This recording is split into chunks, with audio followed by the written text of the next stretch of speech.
अब चाहिँ हामी हाम्रो यात्रा सुरुवात भयो। अब चाहिँ जान्छौँ है त हामी।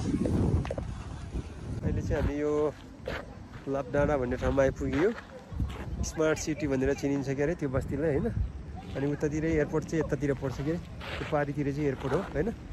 एयरपोर्ट पारीतिर यहाँनिर आयो भने चाहिँ कति शीतल हावा आनन्दसँग होइन। यो लापडाँडा भन्ने ठाउँबाट यसो क्यामेरा घुमाउँदाखेरि देखेको दृश्यहरू हो यो।